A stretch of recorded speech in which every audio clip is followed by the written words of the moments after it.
नमस्कार। मैं doctor H N व्यास, सहाचार्य समाजशास्त्र विभाग, माणिकलाल वर्मा, राजकीय महाविद्यालय भीलवाड़ा। आज अपन बीए सेकेंड ईयर के पेपर फर्स्ट सोशलॉजी के अंतर्गत वैज्ञानिक पद्धति एवं चर के बारे में अध्ययन करेंगे कि किस प्रकार से साइंटिफिक मेथड हैं। एक विज्ञान के रूप में समाजशास्त्र के विकास ने समाजशास्त्रियों की क्रियाविधि को पर्याप्त रूप से प्रभावित किया है तथा इस आवश्यकता पर अधिकाधिक बल दिया है कि समाजशास्त्री को विषय के अध्ययन, अनुसंधान, निरूपण में प्रयुक्त पद्धतियों की मूलभूत जानकारी होनी चाहिए।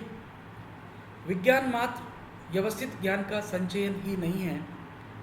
जब विज्ञान के पद को अध्ययन के किसी विशिष्ट क्षेत्र में प्रयुक्त किया जाता है तो इसका यह तात्पर्य होता है कि उस क्षेत्र का कुछ निश्चित सिद्धांतों के आधार पर अध्ययन किया जाए अथवा वैज्ञानिक पद्धतियों के आधार पर अध्ययन किया जाए। यदि किसी विशिष्ट क्षेत्र में हमारा ज्ञान वैज्ञानिक पद्धति द्वारा प्राप्त किया गया होता तथा यदि इस ज्ञान का उपयोग इस क्षेत्र में पूर्ण घोषणा, भविष्य धारणा तथा नियंत्रण के लिए किया जा सकता है, जो इस प्रकार के ज्ञान को उस सीमा तक उचित रूप से विज्ञान कहा जा सकता है। जहाँ तक वह वैज्ञानिक पद्धति द्वारा प्राप्त किया जो गया है, चाहे उसके विषय वस्तु का स्वरूप कुछ भी रहा हो, इस प्रकार एक विज्ञान का मूलभूत स्वरूप उसके द्वारा अनुभविक अध्ययनों में प्रयुक्त किए गए उपागम के स्वरूप में निहित होता है।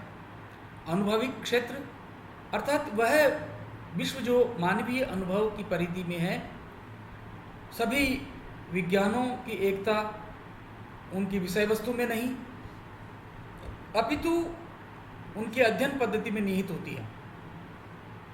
विज्ञान मूलभूत रूप से एक समष्टि को प्रगटना के बाद में विश्वसनीय ज्ञान प्राप्त करने की प्रविधि है तथा उस ज्ञान का प्रयोग पूर्व घोषणा तथा नियंत्रण के उद्देश्य के लिए प्रयुक्त करना होता है। जैसा कि स्पष्ट है, विज्ञान किसी विषय के बारे में क्रमबद्ध ज्ञान को कहते हैं। विज्ञान संपूर्ण अनुभव किए जाने वाले जगत को समझाने की एक पद्धति है, एक मेथड है। यह वह पद्धति है जिसका लक्ष्य अंतिम सत्य की खोज करना है, अर्थात तथ्यों, प्रघटनाओं एवं वस्तुओं का विश्लेषण करना है ताकि इनके कार्य कारण संबंधों का पता लगाया जा सके। विज्ञान अपने आप में कोई विषय सामग्री नहीं होकर एक ऐसी सामग्री है जिसे विज्ञान पद्धति को काम में लेते हुए किया गया हो। जहाँ प्राकृतिक विज्ञानों में वैज्ञानिक पद्धति का सहारा लिया जाता है, वहीं सामाजिक विज्ञानों में भी सामाजिक घटनाओं को समझने हेतु इस पद्धति का ही प्रयोग किया जाता है। अतः इस पद्धति का प्रयोग करने के कारण ही समाजशास्त्र भी एक विज्ञान बन गया है। स्टुअर्ट चेंज ने लिखा है कि विज्ञान का संबंध पद्धति से है, न कि विषय सामग्री से। कार्ल पियर्सन इसको लिखते हैं, सभी विज्ञानों की एकता उसकी पद्धति में है, न कि केवल उसकी विषय वस्तु में है। इस प्रकार विज्ञान का संबंध पद्धति से है, न कि किसी विषय सामग्री से। वर्तमान में सामाजिक घटनाओं को समझने के लिए हमें वैज्ञानिक पद्धति का प्रयोग किया जाना चाहिए। अब सबसे पहले अपन बातचीत करेंगे कि विज्ञान की क्या अवधारणा है। जैसा कि स्पष्ट है कि विज्ञान क्या है। विज्ञान जो है एक कोई विषय सामग्री न होकर ये एक पद्धति है। पहली चीज, विज्ञान की अवधारणा के अंतर्गत विज्ञान शब्द के संबंध में सामान्यतः अनेक भ्रांतियाँ प्रचलित हैं। भिन्न भिन्न अर्थों में विज्ञान शब्द का प्रयोग भिन्न भिन्न रूपों में किया गया है। विज्ञान का प्रयोग प्राकृतिक विज्ञानों तथा भौतिक विज्ञान, रसायन विज्ञान, जीव विज्ञान आदि एक सामूहिक नाम के रूप में भी किया जाता है। जबकि दूसरी ओर समाजशास्त्र, इतिहास, अर्थशास्त्र, राजनीति विज्ञान आदि विज्ञानों को विज्ञान नहीं माना जाता। कभी कभी विज्ञान को इंजीनियरिंग और तकनीकी शास्त्र का पर्यायवाची मान लिया जाता है। स्वचालित यंत्रों का आविष्कार, यानों का निर्माण, बांधों की रचना इत्यादि क्रियाओं को विज्ञान समझा जाता है। विज्ञान का कार्य मनुष्य के जीवन को सुविधाजनक बनाने के लिए आविष्कार कला समझा जाता है। दूसरा, अन्य अर्थ में विज्ञान को कुछ विशिष्ट वैज्ञानिक उपकरणों के उपयोग से संबंधित क्रियाओं के नाम से संबंधित किया जाता है। उपकरणों तथा जटिल यंत्रों के माध्यम से वैज्ञानिक प्रकृति के रहस्यों का उद्घाटन करने में लगा रहता है। वैज्ञानिक अपना अधिकांश समय प्रयोगशाला में प्रयोग करने में व्यतीत करता है। उनकी प्रयोगशाला अनेक जटिल उपकरणों से युक्त रहती है। यह व्यावहारिक संसार से परे है। ऐसे क्रियात्मक चिंतन और प्रयोगों में लगा रहता है जिसमें परिणाम स्वरूप प्रकृति के जटिल रहस्यों, नियमों, सिद्धांतों इत्यादि का पता लगता है। ऊपर हमने विज्ञान शब्द की भ्रांतियां एवं प्रयुक्त अनेक अर्थों का प्रयोग किया है। विज्ञान की परिभाषा करते हुए गुडे एवं हार्ट ने लिखा है, विज्ञान का मूल स्वरूप उनके द्वारा अनुभविक अध्ययनों में प्रयुक्त किए गए उपागम के स्वरूप में निहित होता है। ठीक है, विज्ञान का जो मूल स्वरूप है वो अनुभविक अध्ययन, एम्पिरिकल स्टडीज में जो प्रयुक्त उपागम है उनके स्वरूप में समाहित होता है, निहित होता है।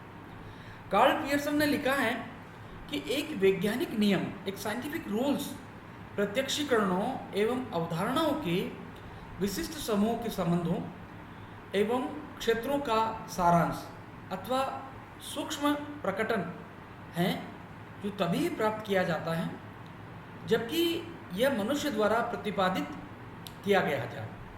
हम विज्ञान के अंतर्गत नियम अर्थात प्रकृति के नियम से मानसिक आशुलिपि में एक सारांश समझते हैं जो हमारे लिए ज्ञानेंद्रियों से प्राप्त अनुभवों में कम के विस्तृत वर्णन को हमारे लिए प्रतिस्थापित करता है।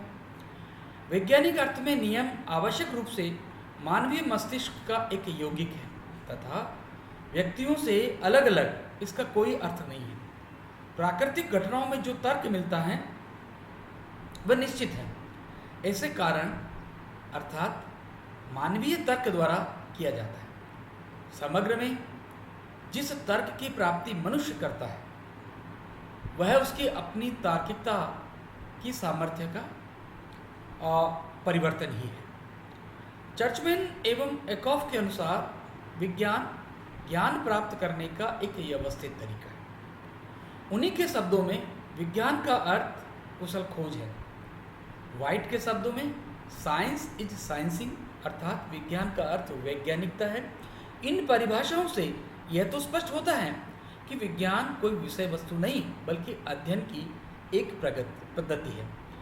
इसी को जोबर्ग एवं नेट ने में विज्ञान की मूल आधारों की चर्चा करते हुए कहा है कि वैज्ञानिक अध्ययन में हमें निम्नलिखित बातें स्वीकार करनी पड़ेगी। पहली चीज लिखते हैं जोबर्ग एवं नेट, घटनाओं की निरंतरता एवं निश्चित क्रम पर निर्भर करती है। दूसरी चीज ये कहते हैं कि विज्ञान का उद्देश्य अज्ञानता का निराकरण है अर्थात ज्ञान की प्राप्ति है, अतः वह बलदायक है, श्रेष्ठ है, बनते हैं और श्रेष्ठ है। तीसरी चीज इन्होंने कहा वैज्ञानिक एवं बाह्य सत्ता के मध्य अवलोकन के माध्यम से वैचारिक संबंध बनते हैं, अतः अवलोकन विज्ञान की महत्वपूर्ण पद्धति है। क्या होता है कि वैज्ञानिक एवं बाह्य सत्ता के मध्य अवलोकन के माध्यम से सांचरिक संबंध बनाते हैं, अतः अवलोकन विज्ञान की एक महत्वपूर्ण पद्धति है। चौथी चीज उन्होंने कही भौतिक व सामाजिक व्यवस्था में कार्य व कारण संबंध का होना। अपन और कुछ समाजशास्त्री हैं जिन्होंने इन परिभाषाओं को स्पष्ट करने का प्रयास किया है, जिसमें प्रमुख रूप से लुंडबर्ग हैं। वो ये कहते हैं कि व्यापक अर्थ में, इसको लिख लेना आप लोग, व्यापक अर्थ में वैज्ञानिक पद्धति तथ्यों के व्यवस्थित अवलोकन, वर्गीकरण तथा व्याख्या निर्वचन से निर्मित है। तीन चीज इन्होंने अपनी लुंडबर्ग ने तीन चीज अपनी परिभाषाओं में स्पष्ट किया है। पहली चीज इन्होंने किया है कि वैज्ञानिक पद्धति अर्थात जो हम ये कहते हैं कि विज्ञान क्या है, विज्ञान एक ज्ञान प्राप्त करने का व्यवस्थित तरीका है। और ज्ञान जो ये पद्धति कहा जाता है, उसको ज्ञान में सबसे पहला क्या है, जो तथ्य है वो व्यवस्थित हो, वो अवलोकन और उसका वर्गीकरण तथा व्याख्या पर निर्मित है। ये वो सामान्य नहीं है। और इसी को कोहन और नागल भी स्पष्ट करने का प्रयास किया है, जिसे वैज्ञानिक पद्धति कहा जाता है। वह एक अन्य पद्धतियों से मूल रूप में इस बात से भिन्न है कि यथासंभव संदेह शंका को प्रोत्साहित एवं विकसित करती है, जिससे कि इस संदेह से कुछ बचा रहे, यह सदैव सर्वोत्तम प्राप्त प्रमाण से परिपुष्ट हो सके। जो हमारा विज्ञान है वो शंका तो उसमें रहती है, लेकिन संदेह, लेकिन यह एक सर्वोच्च सत्यता तक जाने का प्रयास करती है और उसको प्राप्त करने का करती रहती है। इसी को हम देखते हैं कि किस प्रकार आगे बर्नार्ड के अनुसार विज्ञान की परिभाषा इसमें पाई जाने वाली 6 प्रमुख प्रक्रियाओं, जिसमें प्रमुख रूप से 6 जो विज्ञान की विशेषताएं, परीक्षण और परीक्षण के बाद सत्यापन। ऐसा ही हवा में हम लोग बात नहीं करते हैं, इसका सत्यापन भी होना चाहिए। परिभाषा, उसको परिभाषित कर सकते हैं। वर्गीकरण, संगठन तथा दृष्टिकोण, जिसमें पूर्वानुमानों एवं प्रयोग भी सम्मिलित है। 6 बातें के रूप में दी गई हैं। तो उन्होंने बताया कि साइंस में भी defined in terms of the 6 major process that take place within it. These are testing, verification, definition, classification, organisation and orientation, which include prediction and application. ये जो चीज़ें हैं, ये चीज़ें एक विज्ञान के अंतर्गत समाहित है। और इसी को एनसाइक्लोपीडिया ऑफ ब्रिटानिका के वॉल्यूम 20 और 1941 में इस परिभाषा को और स्पष्ट किया। उन्होंने कहा कि scientific method is a collective terms, scientific method is a collective terms denoting the various process by the aid of which the science are built up in a wider sense. Any method of investigation by which scientific or other empirical and systematic knowledge is acquired is called a scientific method. अब मैं आपको इसका हिंदी में थोड़ा सा विस्तृत बता देता हूँ। एनसाइक्लोपीडिया ऑफ ब्रिटानिका में लिखा है कि वैज्ञानिक पद्धति एक सामूहिक शब्द है जो अनेक प्रक्रियाओं को व्यक्त करता है, जिनकी सहायता से विज्ञानों का निर्माण होता है ना। एक सामूहिक शब्द है जिनका सहायता से विज्ञानों का निर्माण होता है। व्यापक अर्थ में अन्वेषण की कोई भी पद्धति जिसकी सहायता से वैज्ञानिक या अन्य निष्पक्ष तथा व्यवस्थित ज्ञान प्राप्त किया जाता है, वो वैज्ञानिक पद्धति कहलाती है। इन सारी परिभाषाओं से मैं सोचता हूँ आप वैज्ञानिक पद्धति के बारे में बहुत अच्छे से समझ गए होंगे। तो अब ये कह सकते हैं कि उपयुक्त परिभाषाओं से ये स्पष्ट है कि विज्ञान क्रमबद्ध ज्ञान का किसी तथ्य या प्रघटना से संबंधित वस्तुनिष्ठ प्रश्न से व्यवस्थित ढंग से ज्ञान का संचय है। इसी पद्धति द्वारा ज्ञान के आधार पर ही कोई विषय विज्ञान का रूप ग्रहण करता है।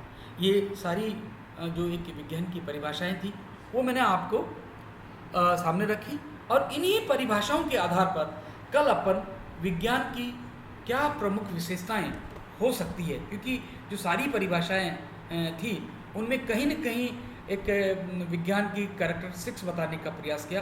तो अपन अब ये कहेंगे कि एक विज्ञान की क्या विशेषताएं हो सकती है, उसके बारे में कल अपन अध्ययन करेंगे। करेंगे। धन्यवाद।